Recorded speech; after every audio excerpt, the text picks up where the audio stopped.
Naquele tempo, um mestre da lei se levantou e, querendo pôr Jesus em dificuldade, perguntou: Mestre, que devo fazer para receber em herança a vida eterna?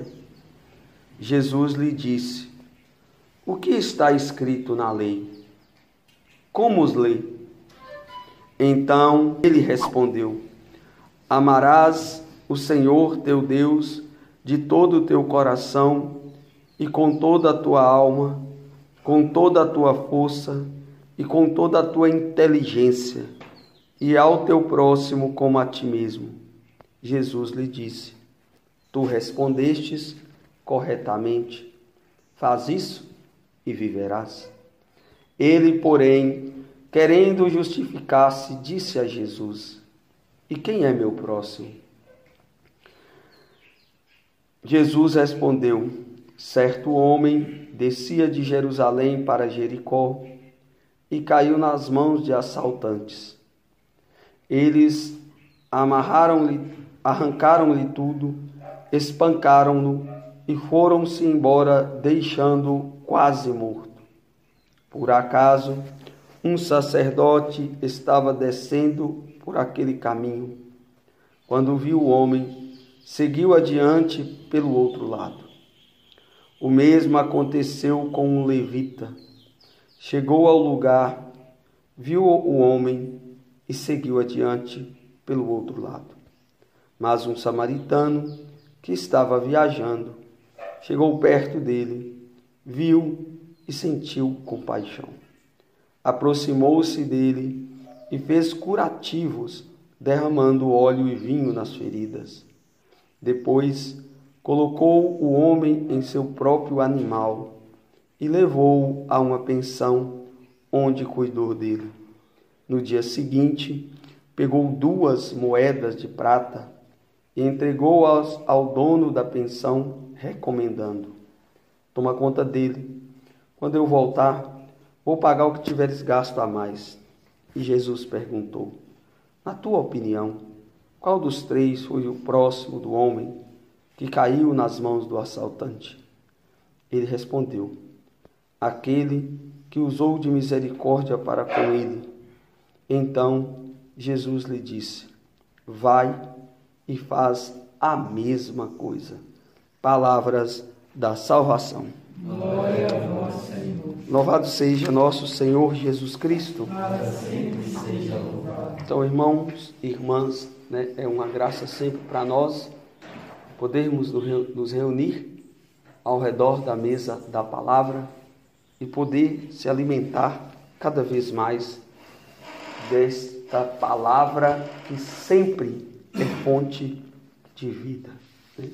Se as pessoas tivessem consciência, elas ouviam a palavra de Deus todos os dias, ou lia a palavra de Deus todos os dias, e a vida delas seria transformada gradativamente. Pessoa que tem contato direto com a palavra de Deus, a mudança ela sempre vai acontecer de forma sobrenatural. Mas cedo ou mais tarde, mesmo que a pessoa não consiga ver ou perceber, esta palavra, que é palavra de vida eterna, vai gradativamente mudando o coração da pessoa. Eu acredito muito que muitos de nós, nós melhoramos o nosso comportamento, nosso relacionamento com Deus, com as pessoas, porque aqui é regra ouvir e ler a palavra de Deus diariamente. E com isso, Deus vai trabalhando no escondimento do nosso coração. Uma vez que esta palavra caia em terra fértil, uma vez que essa palavra encontre um coração preparado para recebê-la. O que acontece muitas vezes conosco é que, por conta das preocupações, essa palavra não encontra muitas vezes, um coração preparado para recebê-lo. E aí ela não faz efeito. Né? Essas preocupações que nós temos muitas vezes com várias circunstâncias que se apresentam na nossa vida, impede a palavra de surtir efeito. Nós temos que verdadeiramente, sobretudo quando nós viemos para escutar a palavra, temos que deixar as preocupações para o lado de fora, para que esta palavra possa surtir efeito e assim, quando retornarmos lá para fora, né, e pegar o que nos é próprio, né, ou que seja preocupação, alguma circunstância que a gente está vivendo, esta palavra que caiu no meu coração em um terreno preparado, vai fazer com que eu possa viver, mesmo com tantas preocupações, na certeza que Deus vai atuar em meu favor. Né? Por isso, eu sempre gosto de colocar em todos os inícios da partilha e da celebração da palavra, né, dessa reflexão diária, fazer este breve introdução, e sempre gosto de falar da palavra, porque essa palavra, de fato, ela é uma potência, né? Ela é uma espada de dois gumes, né? Que tem uma eficácia tremenda quando se encontra um coração preparado para recebê-la, né? Hoje nós estamos domingo, agora nós iniciamos o 27º domingo do tempo comum, e essa semana, já no segundo dia da semana, hoje, segunda-feira, estamos lendo a carta de São Paulo, na primeira leitura, aos Gálatas, né? E São Paulo está dizendo assim: admiro-me, né? Estou admirado como tendes abandonado tão depressa o evangelho que vos foi anunciado, né? Como que vocês tão rápidos para poder deixar ser seduzido por qualquer falácia, por qualquer coisa. Então hoje nós estamos numa geração que todo mundo é especialista em tudo, né? Qualquer assunto que você for conversar com alguém, a pessoa vai ter uma opinião sobre aquele assunto, e aquela opinião que muitas vezes a pessoa tem, provavelmente vai ter que prevalecer, porque ela é uma pessoa extremamente estudada, né? Então hoje a gente vê pessoas comentando, né, sobre tal documento da igreja, tal documento, agora mesmo, né, essa semana acabou de sair a encíclica nova do Papa, as pessoas já estão comentando nos grupos de WhatsApp, na internet, como se elas fossem especialistas em comentário de documento da igreja. A pessoa não é teóloga, a pessoa não é filósofa, não que tenha que ser para poder fazer o comentário, mas a pessoa, ela precisa ter pelo menos um discernimento mínimo de como foi escrito aquele documento específico, com que espírito a pessoa leu, com que espírito a pessoa escreveu aquilo ali. Não, simplesmente por causa de uma palavra, de uma vírgula, a pessoa tem um entendimento talvez totalmente contrário do espírito que foi escrito, e aí começa a abobrinha. E o que acontece muitas vezes com isso? Estava explicando para um amigo meu. O que acontece muitas vezes com isso? Quando você escuta um comentário, e aquele comentário tem como finalidade colocar em evidência aquele texto ou aquela palavra que você está lendo, quando eu vou ler, eu já leio com preconceito. Eu já leio com a mente toda poluída, né? Eu já não consigo ler mais de forma, como diz, imparcial. Então, meus irmãos, nós devemos tomar muito cuidado, e hoje a leitura é pertinente para que a gente possa comentar isso, porque São Paulo está dizendo assim, que não haja outro evangelho, que não haja outra doutrina, porque o que nós vemos hoje é cada um adotando a sua própria linha de raciocínio. A partir do momento que eu coloco, né, em xeque, a partir do momento que eu coloco uma interrogação, um documento que o Papa, né, demorou aí, sei lá quanto tempo para redigir, né, eu estou me colocando no direito, né, de ficar causando intriga dentro da igreja. Meu Deus, que situação que nós chegamos triste, a ponto de as pessoas rejeitarem o Papa de tal maneira que basta ele escrever alguma coisa que as pessoas já querem realmente questionar. E aí tem aquele discurso falso, de que não, o Papa é representante de Pedro, né? O Papa, nós não estamos contra o Papa, não está contra o Papa só de voz, mas interiormente não acredita no que ele fala, no que ele faz. Talvez por conta de estar fazendo e falando tudo contrário do que a pessoa quer fazer, do que ela imaginou que tinha que ser certo. Porque ela adotou uma postura para ela, talvez antes do Concílio Vaticano II, ou até mesmo depois do Concílio Vaticano II, e não está aberto às novidades do Espírito, que vem por meio da igreja. Por meio da igreja. Né? Então nós não podemos cair nessas falácias. São Paulo está alertando a comunidade da Galácia, os Gálatas, para não ficar caindo nessas falácias, de nós concentrarmos somente em fazer o bem. Nós temos muito o que fazer, nós não temos tempo, né? Nós não deveríamos ter, todos nós, não deveríamos ter tempo para ouvir ou para discutir esse tipo de circunstância. Cabe a nós viver a palavra de Deus, meus irmãos.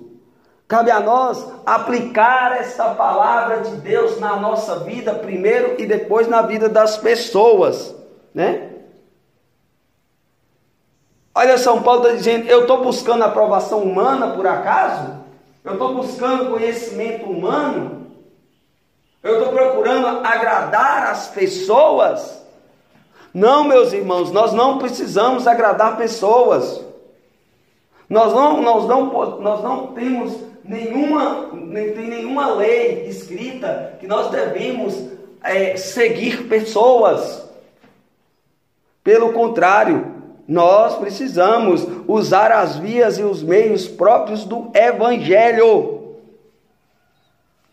Né? E a via e o meio dos evangelhos, os meios do Evangelho, normalmente são contrários à nossa vontade.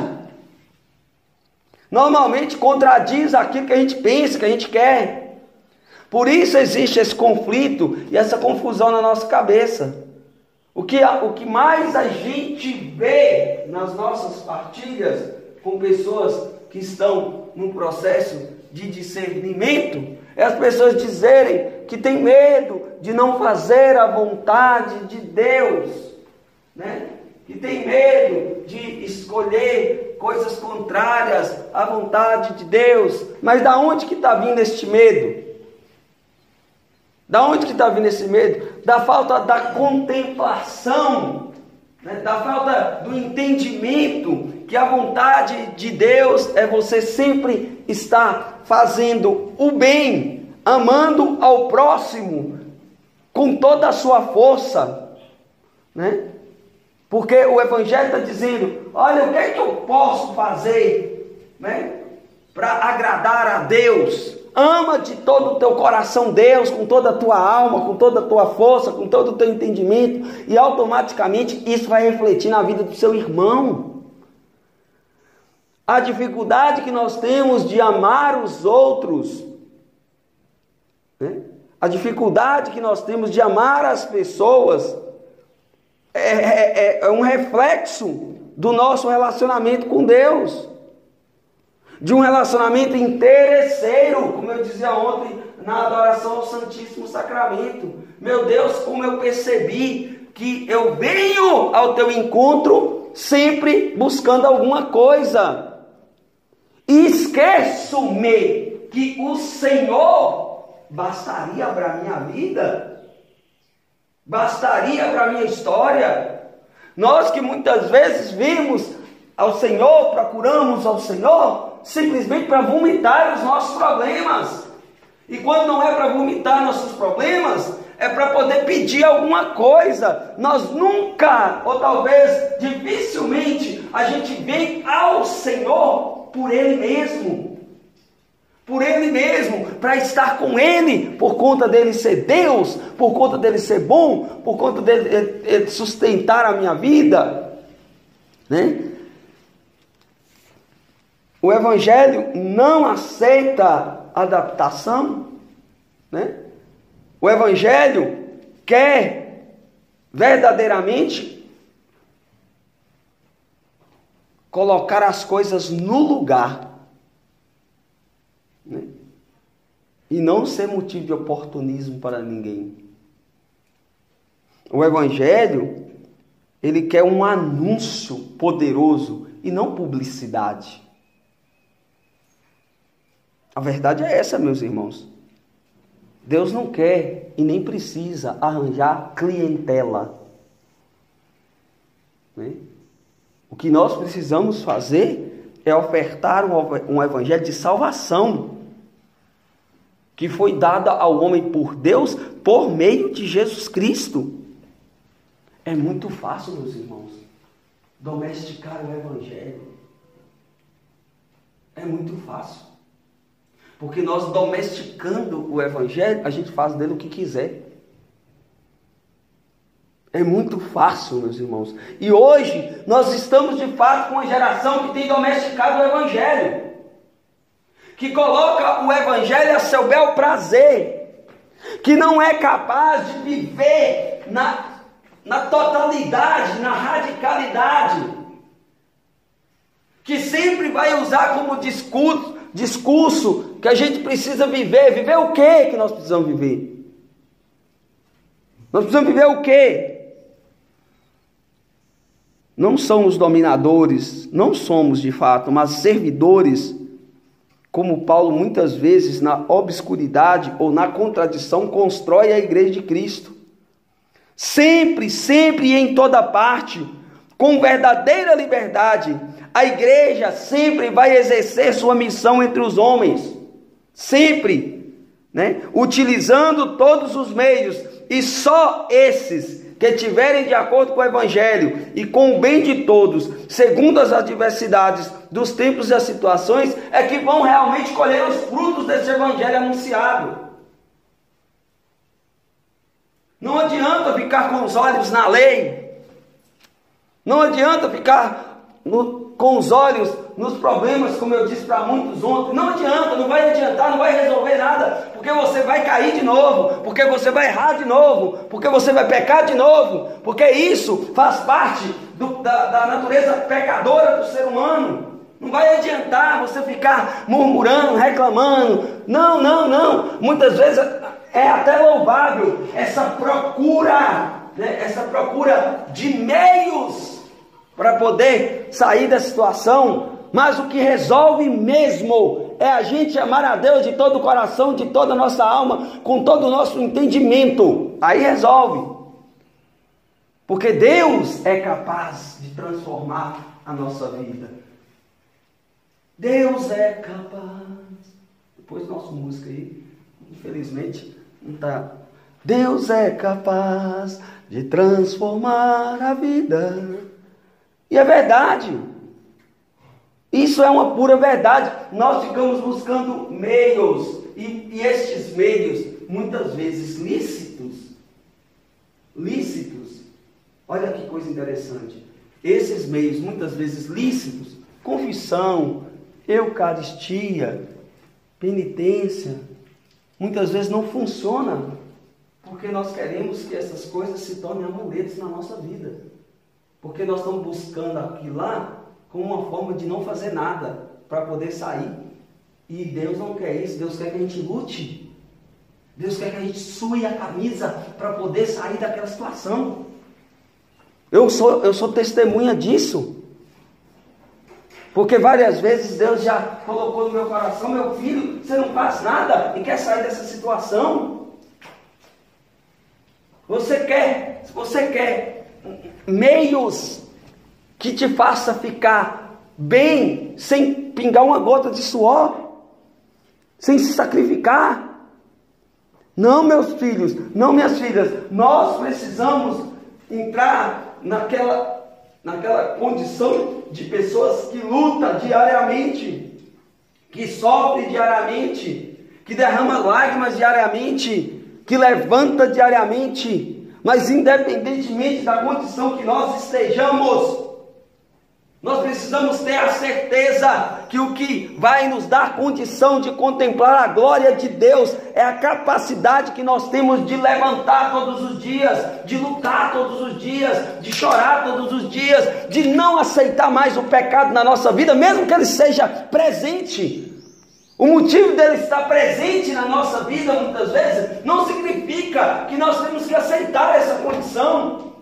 Porque verdadeiramente o pecado ele só vai ter efeito na vida de alguém quando a pessoa falar assim: ele faz parte da minha vida, eu vou levar ele comigo, não tem problema, todo mundo faz a mesma coisa, eu vou parar com essa bestagem, tudo. Aí se tornou um grande problema da sua vida. Aí se tornou um evangelho adulterado. Aí se tornou um evangelho domesticado. Caso contrário, enquanto você estiver lutando, chorando, enquanto você estiver realmente com o coração contrito, humilhado pela condição que você vem levando, assim como eu também, nós receberemos de Deus a misericórdia, nós receberemos de Deus a capacidade também de sermos misericordiosos, porque não foi nem o sacerdote nem o levita, que eram homens doutos na lei, não foi nem o sacerdote nem o levita, que eram homens conhecedores da lei, homens além de conhecedores, servidores do evangelho domesticado, que levantou aquele homem caído. Pelo contrário, quem levantou aquele homem caído foi o samaritano. Pessoas que não tinham na lei acesso às coisas de Deus. No entanto, ele tinha um coração cheio de compaixão. Ele tinha um olhar profundo pela miséria do outro. E mesmo não tendo acesso diretamente à lei, ele tinha no seu coração cravado o temor a Deus. E sabia profundamente que se ele cuidasse daquelas feridas, se ele cuidasse daquele homem, ele estaria cuidando do próprio Cristo. A verdade é essa. Não percamos tempo olhando para as nossas misérias.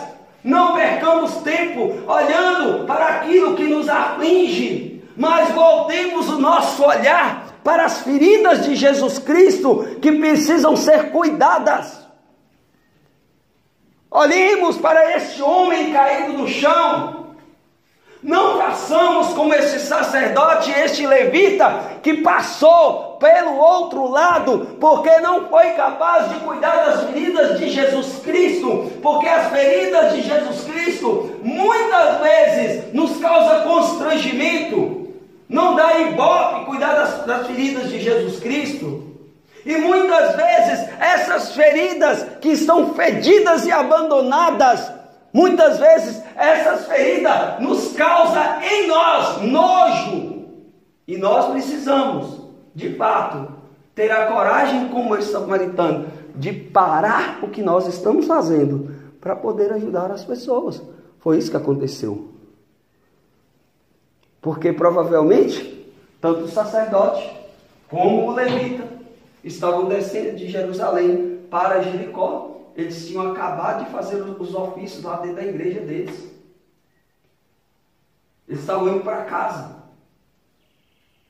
Ou posso dizer para vocês, eles não estavam fazendo nada. Eles já tinham terminado de fazer o que eles tinham que fazer. No entanto, o samaritano estava viajando a fim de fazer negócio. Ele tinha o que fazer, não era vagabundo. Não que os outros sejam, mas ele tinha o que fazer. E ele parou o que ele tinha que fazer. Ele colocou aquele cara no próprio cavalo, na própria montaria, levou para a hospedaria e não fez como muitos fazem, não. Toma aqui e vai embora. Não, ele ficou lá cuidando das feridas. Ele ficou lá cuidando deste homem que estava quase morto. E no outro dia, quando ele percebeu que o homem não tinha morrido, quando ele percebeu que o homem estava bem, ele saiu quietinho e falou assim: olha, toma aqui 2 moedas de prata, eu estou indo trabalhar, e na volta, se ele gastar alguma coisa a mais do que eu estou te dando, você pode ter certeza que eu vou cobrir os gastos dele. Agora eu te pergunto, quem é este homem que estava caído no chão? É parente do samaritano? É amigo? É da mesma igreja? Quem é este homem que estava lá no chão? Não se sabe. Sabe por quê? Porque tem um ditado que a gente tem que fazer o bem sem olhar para quem. E muitas vezes nós não somos assim. A gente é dado ao bem somente às pessoas que nos convêm. A gente pensa, não conheço, então. A gente não conhece. É arriscado demais ajudar quem não conhece. O mundo tem impregnado a cabeça das pessoas com essa máxima. O mundo tem impregnado a cabeça das pessoas com essa máxima. A gente não conhece, então não vamos ajudar, não. É muito difícil, é muito perigoso no dia de hoje se ajudar quem não conhece, né? Então vamos caçar outra coisa para fazer. Não, meus irmãos, vamos voltar à originalidade do Evangelho. Voltemos à originalidade do Evangelho. Ouçamos hoje a ordem de Deus para nós. A ordem de Deus para nós. Gente, é uma ordem. Deus está ordenando. Vai e faz a mesma coisa. Mas o que, Jean? Pegue as pessoas que estão pelo caminho machucadas, feridas. Cuida dessas pessoas. Gasta o que for necessário para ajudar essas pessoas. Essa é a ordem de Jesus Cristo. Gasta o que for possível. Gasta o que você tiver para poder cuidar dessas pessoas. Porque é assim que eu quero. E é assim que é o Evangelho de Jesus Cristo. Não esse Evangelho adulterado e domesticado que nós estamos vendo hoje em dia. Que pensa só em si, na sua comunidade, no seu movimento, na sua paróquia, na sua diocese. Nós estamos vendo um show de contra-testemunho de uma igreja que tem se declarado e de fato é universal, mas que pensa só no próprio umbigo. E quando eu digo igreja, eu estou dizendo no contexto geral, mas também estou dizendo de pessoas que vai pensando só no próprio umbigo, que não tem a capacidade de tirar os olhos de si porque precisa ser visto. Que não quer cuidar das feridas de Jesus Cristo, porque cuidar das feridas de Jesus Cristo não dá ibope. Cuidar das feridas de Jesus Cristo não dá ibope. Louvado seja nosso Senhor Jesus Cristo. Para sempre seja.